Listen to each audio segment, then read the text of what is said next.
self-improvement, just keep it to yourself. Why would you want them to be better than you? You need to be the best person. Welcome back to my channel. My name is Elizabeth. This video is inspired by this YouTuber here named Ruff. Self-improvement is different from person to person.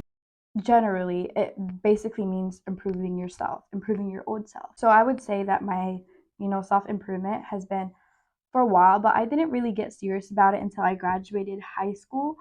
That's when, life really hits. When life really hits, you see this different side of the world, and instead of being in the school system, you have to like make your own system now. Like you need to figure out what time you want to wake up.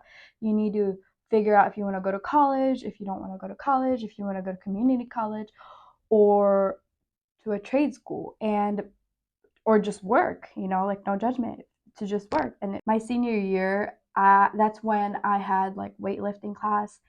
And I remember at this point, I was not going to school anymore. Like it was to the point where the school literally kicked me out because I wasn't showing up. I took advantage of the fact that, with COVID, attendance really didn't matter. And that's when I've always questioned authority growing up. And especially the school system, I was just like, how, just like, I don't understand, I just didn't like having authority. So I was low key a rebel when it comes to like high school. I was a very good kid, like respectful, but I just didn't like authority. And I remember what kept me to going to school. I would only be there for weightlifting class first period of class. So early in the morning we would work out, and after that I would find a way to go home or like find a way to not be at school anymore because I just hated authority. I just didn't understand why, I just questioned it. So when I graduated high school, I tried figuring things out. I was just like, who am I? It's questioned a lot about the world and life. I knew for sure that I didn't want to be in the rat race. I was like, how do I even get out of the rat race? Like, what is this? Like the Matrix. And these things just got exposed to me. I found like my group of people, I guess, on YouTube. Like they would make videos, and I'm a very creative first person. I love videography. I love photography. And I just like related to them really, really well. Like growing up, I didn't really relate to a lot of people, but then to YouTubers, I felt like I wasn't alone and that I belonged somewhere. And that was with like self improvement people, because with self improvement, you need to accept that you're not perfect. There's always a room for growing because I'm a knowledge freak, like I said, and I always want to keep learning about things. And I think that there's no, you know, ending point to learning. You're gonna keep learning, and it's good that you're learning. This was the point where I was reading a lot of books too. I was reading a lot about financial, emotional, childhood traumas, the brain, and I was also I'm planning on like being a nurse. So with that like psychological part of it, and how psychology really affects your, like overall like your health. So I asked a lot of questions, and that's when I started asking about like religion and who God was. Me asking who God was, it was a very spiritual awakening for me, that in a way it opened my eyes, and it was like an aha moment. I was never really the type of person that wanted to do the things that my friends wanted to do in high school, but I just wanted to do it to fit in with them, and I guess not seem lame, because I feel like that's also what a lot of people does nowadays. They just like to be part of something. I mean, we're creatures, we're humans, we want to belong somewhere, and that's just a part of evolution. People back then, they needed to be in the right group so they could survive, and if they don't, they're going to die. And that's just, what is that thing called? The evolutionary of adaptation, natural selection, I guess, natural selection.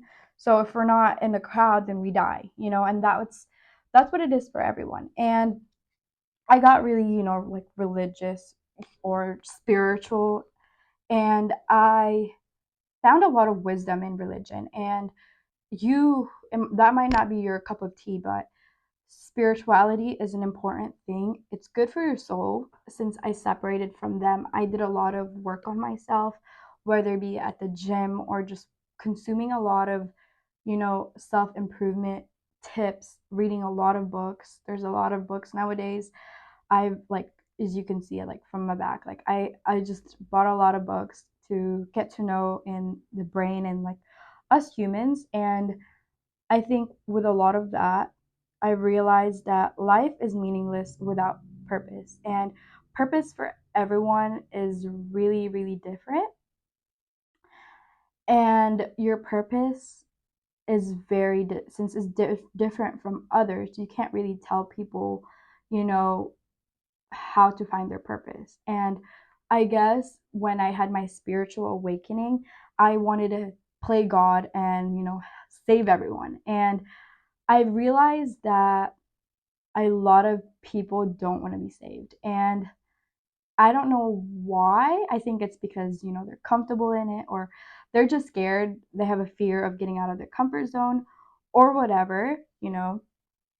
But I definitely think that people are so comfortable in the system of what they were shown that they're so scared to get in the unknown. And I'm very courageous. I'm very courageous. So I like to see the world for myself. I'm working on my feminine and just going with the flow, letting things go. You could just be this person that leads by example. Don't preach to them. Live by your words, and when they hit rock bottom, they're gonna ask you, they're like, how did you get to that point? Like, why are you always like this? So ultimately that's the goal. Like, we don't want to save them, but people just don't want it bad enough. They know that they should change a certain part of their life, but they just don't want to. I'm at the point right now in my life where I value my time and I have boundaries within myself. If you don't want to be in it, then God will, remove you out of my life. If you're not serving any value to me, then God will remove you out of my life. You attract who you are after all. So if you're a very problematic person, you're going to attract people who are problematic. Or if someone was very problematic comes to your life and you're like, why is this person like this? Why is this? Have you looked at yourself internally? So that's just something that I've realized too when I have certain things in my life that I don't like. What am I contributing to this that's keeping it in my life? Because I have total control of everything. I control the life that I want to have. You can't really control that external things that may come at you, but you can control your reaction to everything. I also like to say that when it comes to like fitness, fat loss is a byproduct of self respect. If you really respect yourself, you're going to be careful on what you put into your body. You're going to be careful what you feed your mind. You're going to be careful on how you treat yourself. And also, happiness is a byproduct of getting through struggles in life, because life is not about all happiness. I thought that once too. I thought that I was always chasing highs in life and I didn't appreciate the lows. But then I realized without the lows, there was no happiness. So I appreciated more the lows of my life and realized that these days could build my character up, and these days could help me create to be the person that I want to become. Life isn't easy. Have boundaries with yourself and with others. I think boundary is the biggest thing in life. Boundaries is just one of those things that will save your time, honestly. Like, let's say, for instance, you're dating a guy and you straight up place your boundaries there, and if he crosses it, you're out. You just save time instead of being in that relationship for however many years. And it just shows them too, like it sticking with your boundaries is very important. I'm still working on this. Having boundaries is very, very, very important, and I actually love it. I really think that if you're a person and you're not serving any value to my life, I'm going to cut you off because you're wasting my time. And I think we should do the same thing for other people. Like, what? I just don't understand. Like, what's the purpose? Time is precious, time is valuable, time is expensive. Don't save them. It's just a waste of time. And self improvement is an ongoing process. You're going to always improve, and just lead by example. Don't play God, and just keep focusing on yourself, because yourself is the most important person here on earth. Yourself is literally your best friend. You're your own best friend. And with that, when you develop on your self-improvement and you are well developed in those areas of emotional, physical, spiritual, then you'll attract who you are. So just be patient, whether you're looking for a partner or not. You really attract who you are, whether it be friendships or anything like that, businesses, anything in life, you attract who you are. So, with that being said, focus on yourself. Stop wasting time trying to play God and save everyone. And I hope you guys like this video. Comment down what you think. I love you guys and have a great day. Bye. Mwah.